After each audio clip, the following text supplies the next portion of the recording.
fazer uma revisão do conteúdo de progressões aritméticas, com o objetivo de mais à frente utilizarmos esse conteúdo, os conceitos das progressões aritméticas, na matemática financeira, né? Onde que o conceito de progressão aritmética, né, a abreviação PA, no ensino médio a gente utiliza bastante, onde esse conteúdo será utilizado dentro da matemática financeira. Nas aplicações no regime de juros simples, nós vamos observar que o montante de uma aplicação em regime de juros simples é representado por uma sequência que nós chamaremos de progressão aritmética. Por enquanto, nós não sabemos ainda ou não definimos ainda o que são esses termos, juros e montante. Mas vamos revisar então as questões das progressões aritméticas. Bom, o que é uma progressão aritmética, né? Primeiro, uma progressão aritmética é uma sequência numérica.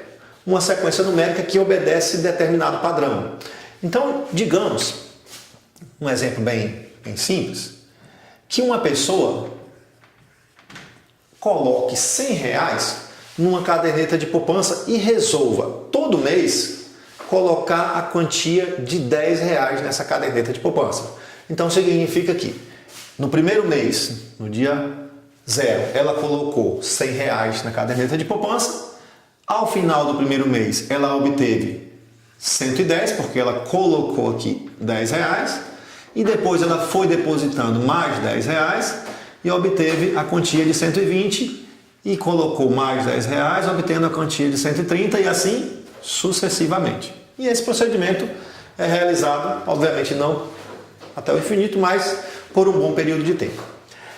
Observe que esses valores que estão apresentados aqui, 100, 110, 120, 130, são valores numéricos que estão em uma certa ordenação, ok? Particularmente eu poderia me interessar só mais por essa parte. Vamos pensar nessa parte, que seria o valor da aplicação no primeiro mês, o valor da aplicação ao final do segundo mês, do terceiro mês e assim sucessivamente. Ou seja, se a pessoa fosse resgatar esse dinheiro ao final do primeiro mês, ela iria resgatar R$110. Ao final do segundo mês, 120, no terceiro 130 e assim sucessivamente. Bom, o que nós devemos destacar em uma sequência numérica? Primeiro, a posição de cada elemento. Em uma sequência, a posição que o elemento ocupa é importante. Então, nós dizemos que esse 110 está ocupando a primeira posição, que esse 120 ocupa a segunda posição, que o 130 ocupa a terceira posição e assim sucessivamente. Para não ter que escrever primeira posição, segunda posição, terceira posição, nós vamos utilizar um símbolo na matemática, o símbolo para a sequência. Como que eu posso escrever qualquer termo dessa sequência simbolicamente? Então, eu vou utilizar aqui nesse momento, por exemplo, o termo A1. O que seria A1? O termo que está na posição de número 1. A2, o termo que está na posição de número 2. A3, o termo que está na posição de número 3 e assim sucessivamente. Então, observe que este índice indica, nesta sequência, para a gente, a posição de cada elemento. Bom, eu posso ter várias sequências numéricas, né? Existem sequências numéricas famosas, né? Como, por exemplo, a sequência de Fibonacci, que é a sequência numérica 1, 1, 2, 3, 5, 8, 11 e assim por diante. Desculpa, aqui não é 11, aqui é 13 e assim por diante. Como que essa sequência é obtida, afinal das contas? Se você observar, esse termo, esses dois termos somados geram o próximo. 1 mais 1 é 2, 1 mais 2 é 3, 2 mais 3 é 5, 3 mais 5 é 8, 5 mais 8 é 13 e essa sequência tem um padrão lógico. Também temos outras sequências que não têm um padrão ainda conhecido, como por exemplo a famosa sequência dos números primos dentro dos números naturais. O número primo dentro dos naturais é um número que não é o número 1 e que só apresenta dois divisores, o 1 e ele próprio. Bom, então como é a sequência dos números primos? Sequência dos números primos, o menor número primo é o número 2. O único número par que é primo. O próximo é o 3, o próximo é o 5, o próximo é o 7 e assim sucessivamente. Uma curiosidade sobre esta sequência, que seria a sequência dos primos, é qual? É que essa sequência primeiro é infinita. Vocês vão ver isso no decorrer do curso, né? Vão demonstrar que não é uma coisa óbvia por que os números primos são infinitos. Segundo, vocês vão observar durante o curso que ainda é um problema em aberto na matemática descobrir o padrão lógico dos números primos, se esse padrão lógico existir. Não se sabe também se ele existe. Então os números primos também são interessantes. E nós podemos ter diversas sequências, né? Tendo os mais diversos padrões numéricos. Entretanto, nós estamos interessados em um tipo específico de sequência, tá? A chamada progressão aritmética. O que é a progressão aritmética? É exatamente uma sequência como essa, ou seja, uma sequência em que eu sempre obtenho o próximo termo somando o mesmo valor ao termo anterior. Então, observe o que acontece aqui. Para obter o 110 eu somei 10, para obter o 120 eu somei 10, para obter o 130 eu somei 10. O próximo, 130 mais 10. Então, eu sempre obtenho os termos subsequentes da sequência somando o termo anterior ao mesmo valor constante. Isso é o que caracteriza a minha sequência ser chamada de PA, progressão aritmética. Bom, de modo geral, então, eu posso pensar o seguinte: o que é uma progressão aritmética? Uma progressão aritmética é uma sequência que pode ser escrita da seguinte maneira: qualquer termo que está na posição n é o termo que está na posição anterior. A gente tem que ganhar essa habilidade, né? O termo que está na posição n é o termo anterior somado a uma constante, que eu vou chamar aqui de R, tá certo? Onde R é uma constante. Toda sequência que tem essa característica é chamada de progressão aritmética. O que nós devemos revisar, nesse caso, do ponto de vista conceitual das progressões aritméticas? Duas coisas são importantes. Uma, como que dois termos se relacionam em uma progressão aritmética? E, segundo, como que eu realizo a soma de vários termos de uma progressão aritmética? Então, o nosso objetivo aqui agora é relacionar dois termos e somar dois termos de uma PA. Bom, normalmente alguns livros ou alguns autores trazem essas relações entre os termos de uma PA através de fórmulas. Eu não tenho, embora tudo vá cair nas fórmulas, eu também não tenho essa preferência de abordar isso diretamente por fórmulas. Você pode entender a lógica das relações entre os termos de uma PA. De que maneira? Observando o próprio conceito de PA. Então, vamos lá. Nós temos, suponha uma PA com A1, A2, A3, A4, A5 e A6. O que acontece aqui, pessoal? Ora, se eu desejo, primeiramente só lembrando, termo que está na posição 1, termo que está na posição 2, na posição 3, na posição 4 e assim sucessivamente. Se eu desejo escrever o termo que está na posição 5 em função do termo que está na posição 2, ou seja, eu quero relacionar o quinto termo com o segundo termo, de que maneira eles se relacionam? Sobre qual critério esses dois termos se relacionam? Bom, basta você olhar a distância entre eles. O que acontece na PA do segundo para o quinto termo? Daqui para cá, o que você faz? Você soma a razão, ok? Daqui para cá, o que você faz? Você soma a razão. Daqui para cá, você soma essa constante, desculpa, que eu não tinha falado. Essa constante R recebe o nome de razão, tá bom? Então, quando eu usar o termo razão, eu estou falando daquele número que está sempre sendo somado ao termo anterior. Vamos lá.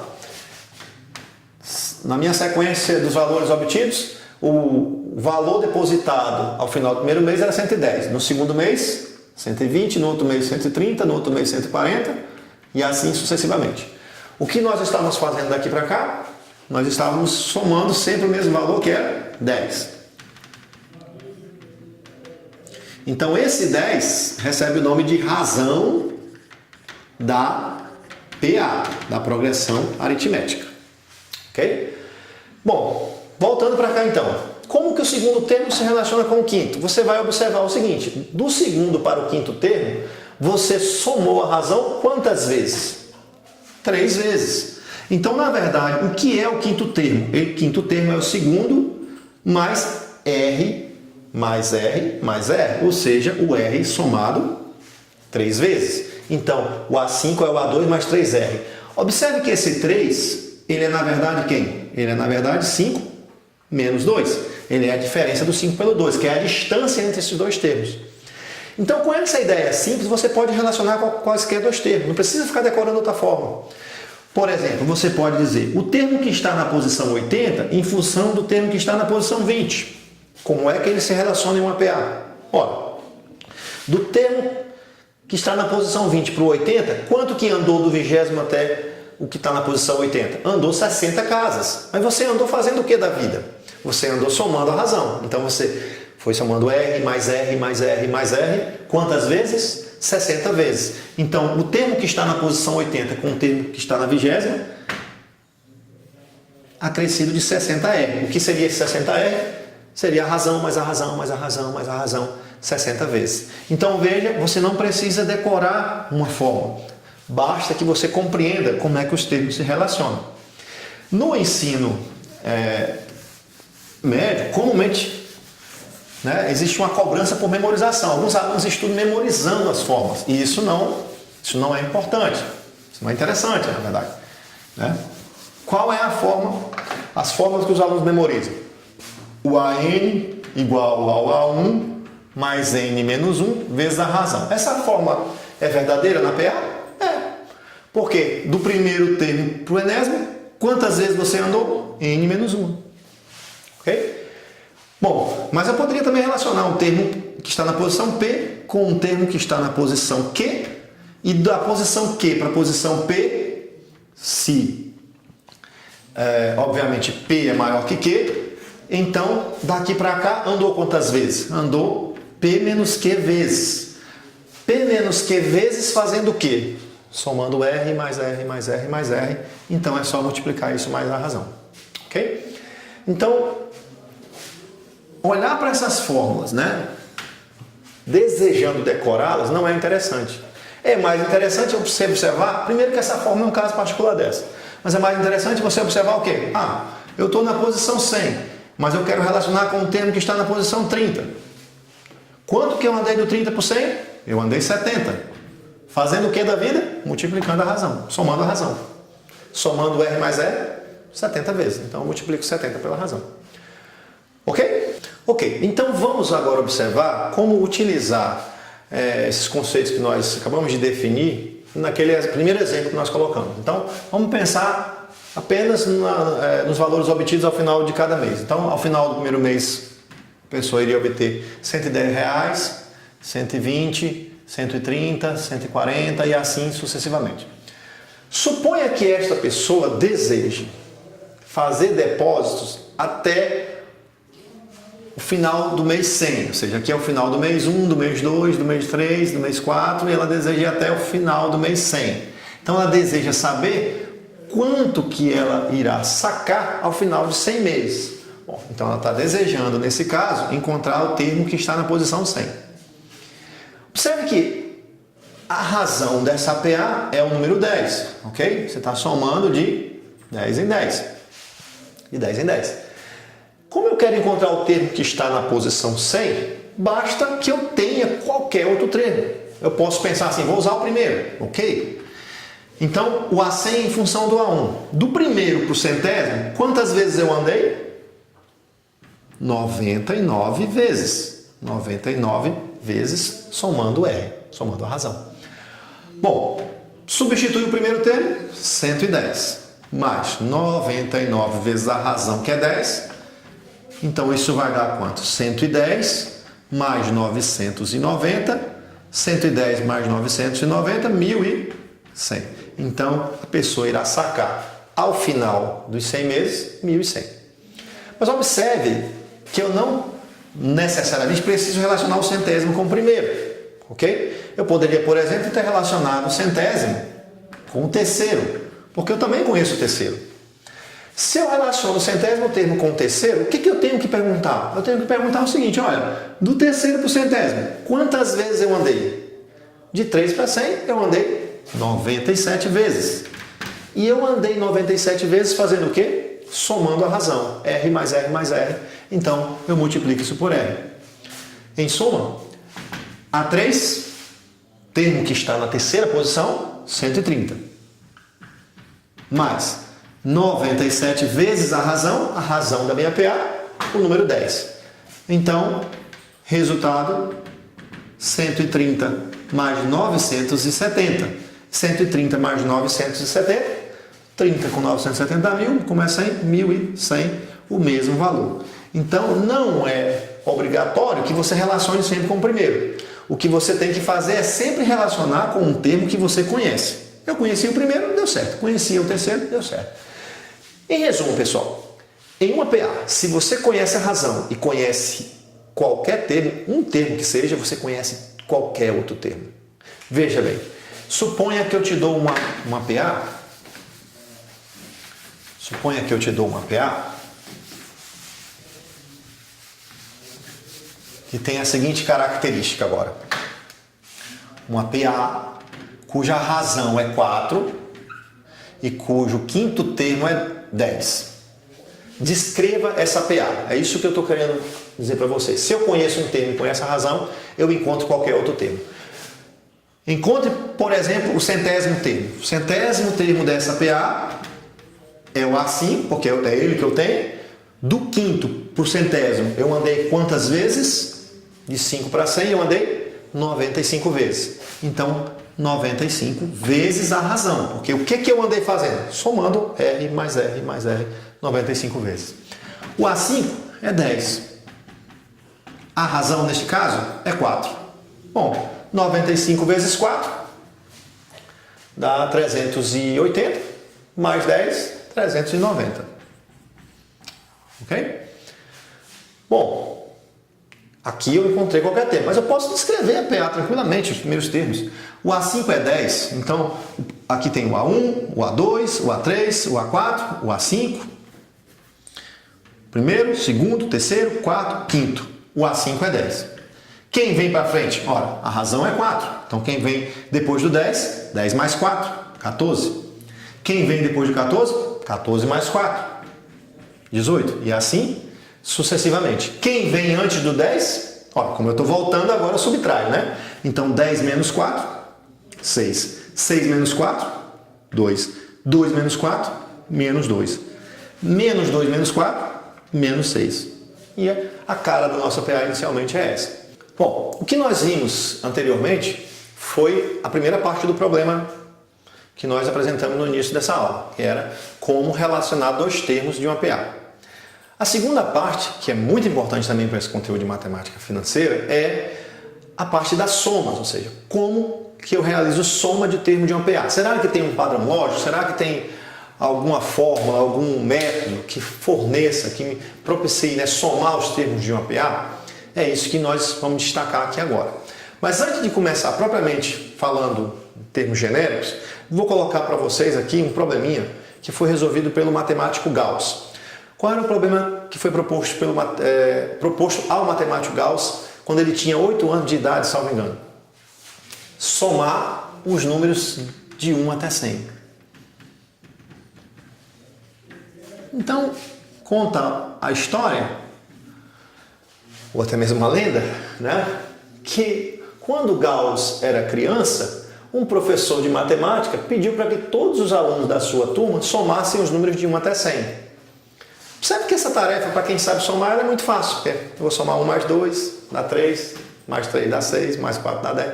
É uma tarefa fácil, porém é uma tarefa exaustiva, cansativa, longa, né? Você vai somar 100 números. Não tem nenhum fundo didático, na verdade, nisso, a não ser treinar as somas. Mas se eu já sei somar, isso não é problema.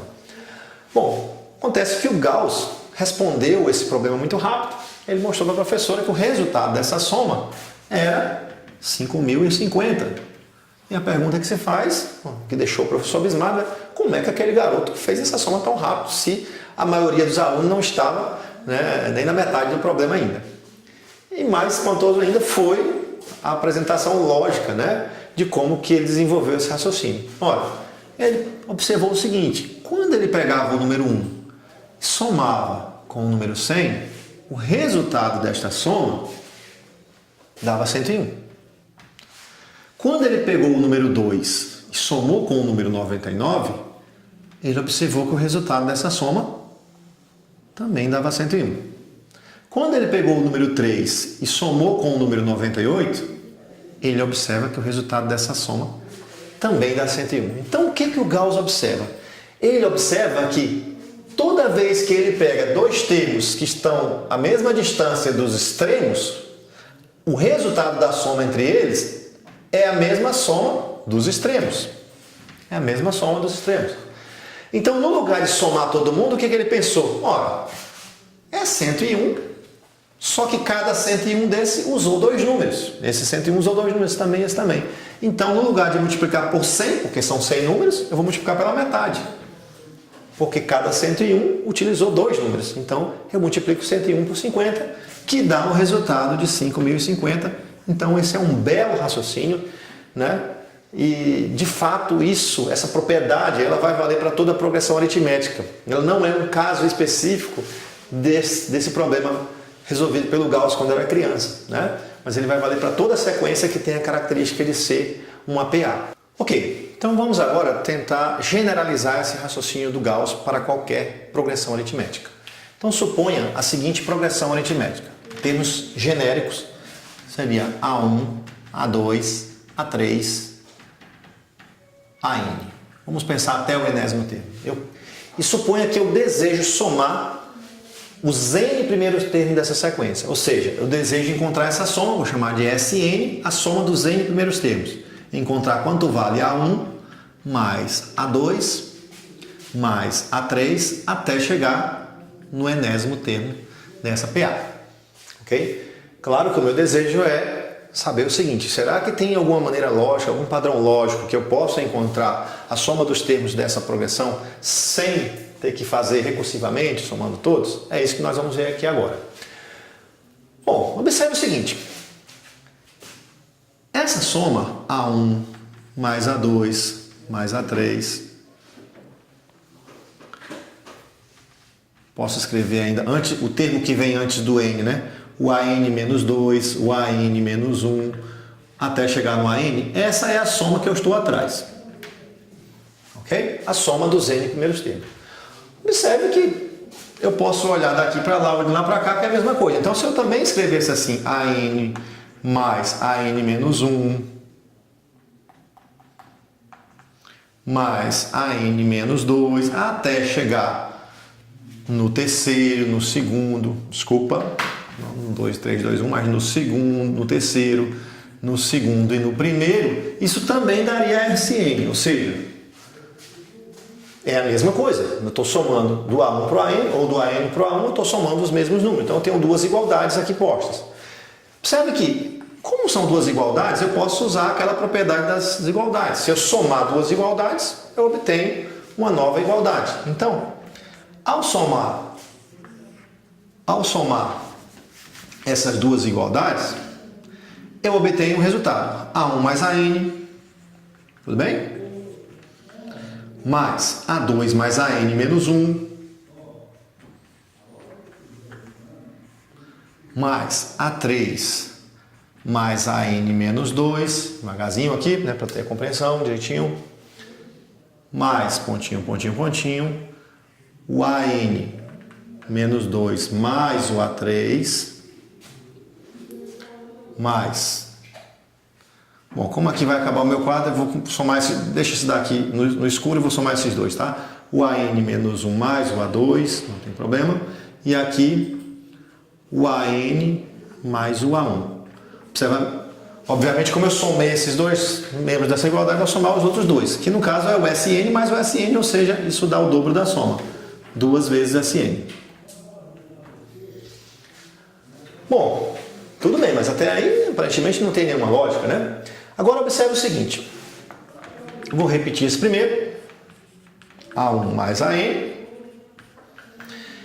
Observe aqui, o segundo, ele é o primeiro mais a razão, ok? O primeiro termo mais a razão, somado com AN menos 1. Observe que o terceiro, se eu colocar em função do primeiro, o que é o terceiro termo? É o primeiro termo Do terceiro para o primeiro, quantas vezes eu andei com a razão? 2 vezes. Então, 2R mais AN menos 2. E isso vai até o final. AN menos 1. De novo, agora a mesma ideia. O que é o A2? É o primeiro termo somado com a razão. Então, isso dá o A1 mais a razão.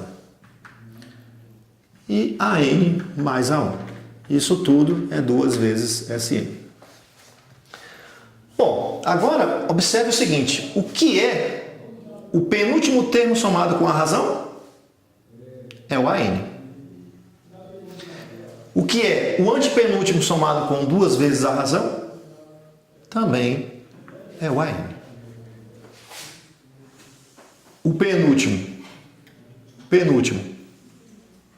somado com a razão também vai dar o AN. Então, essas parcelas começam a ficar todas iguais. Observe, aqui fica 1 mais AN. Aqui fica 1 mais AN. Aqui fica 1 mais AN. E aqui fica A1 mais AN, igual a 2 vezes SN. O que nós estamos observando então aqui? Que eu estou somando a mesma coisa, quantas vezes? N vezes. A mesma coisa é A1 mais AN. Estou somando, esse resultado está se repetindo N vezes. Então, como o nosso quadro é pequeno, eu vou apagar aqui em cima e colocar esse resultado. Continuar aqui em cima. Olha, somar a mesma coisa N vezes é multiplicar essa coisa por N. E o resultado de toda essa soma é 2 vezes SN. Conclusão, então, quem é o nosso SN? É A1 mais AN vezes N dividido por 2. E aí nós encontramos uma relação bonitinha, né, de como, né, somar os N primeiros termos de uma progressão aritmética. Desta maneira, agora, eu não preciso fazer recursivamente. Observe que eu também posso demonstrar essa relação usando o princípio da indução finita. Então, fiz aqui por uma intuição lógica aqui, né? Mas seria razoável, seria muito interessante que isso fosse demonstrado pelo princípio da indução finita, né? Por conta dessa reticênciazinhas aqui, né? Bom, vamos tratar então mostrar como essa fórmula pode ser usada num problema prático para a gente fechar a aula e depois partir para os exemplos. Suponha um exemplo numérico, suponha a seguinte PA, 2, 3, não, essa não, 2, 5, 8, 11 e assim por diante. Suponha que isso é uma PA. O que a gente observa nessa PA? É uma PA de razão igual a 3. Você sempre está somando 3 para obter o próximo número. Bom, suponhamos que você desejasse somar os 30 primeiros termos dessa sequência, ou seja, 2 mais 5 mais 8 mais 11, até chegar, você desejasse isso aqui, ó, 2 mais 5 mais 8, até chegar no 30º termo. Quanto que dá o resultado dessa soma? Se algum problema que utilizasse essa soma. Bom, quando a gente observa a relação da soma dos termos de uma PA, a gente precisa encontrar que elementos, agora pela dedução que nós fizemos anteriormente. O primeiro, ok, é 2. A quantidade de termos é 30. Ok, eu já tenho. Então eu preciso, na verdade, encontrar esse AN. Esse AN aqui seria o A30. Primeira coisa, então, é encontrar ele. Ora, quem é o A30? Eu posso usar qualquer um desses termos. Digamos que eu uso o primeiro, tá? Aqui que é o 2. Qual é a ideia? Do primeiro para o 30º, quanto que eu andei? 29 vezes. 29 vezes a razão. Ok? Bom, então o 30º termo vai ser quem? O primeiro, que é 2, mais 29 vezes a razão, e a razão neste caso é 3, e aí é só fazer a continha. O que é? Quanto que dá essa conta? 3 vezes 29 vai dar 87, 87 mais 2, 89. Então, na verdade, você está querendo somar 2 mais 5 mais 8 mais 89. Observe que essa fórmula é exatamente o raciocínio do Gauss. O que é a soma dos 30 primeiros termos? É o primeiro, mais o último, 89, são 30, então vezes 30, dividido por 2. No raciocínio do Gauss era 1 mais 100 vezes 50, que era 100 dividido por 2. E agora é só fazer essa continha, a gente pode usar uma calculadora, destacando que eu não estou interessado, né? Nós não estamos interessados aqui em saber se você sabe multiplicar ou somar. Então você pode, até porque eu posso errar alguma conta aqui também, você pode fazer essa conta com a calculadora. E o resultado dessa soma, 1.365. Bom, pessoal, é claro que aqui eu fiz uma pequena demonstração da soma dos termos de um PA, mostrei a parte intuitiva de como que os termos de um PA se relacionam, mas a ideia é que eu mostro para vocês agora em outros exemplos aplicações desses resultados. Onde que vão estar esses exemplos? Relembrando, estarão nos exercícios de números ímpares, tá? Estarei passando outros vídeos de resolução dos exercícios das atividades relacionadas a PA, os de números ímpares. Então esses exercícios são os exemplos para vocês. E os de números pares são aqueles que vocês devem escrever, resolver e postar na plataforma da EAD. Valeu, um abraço e até o próximo encontro.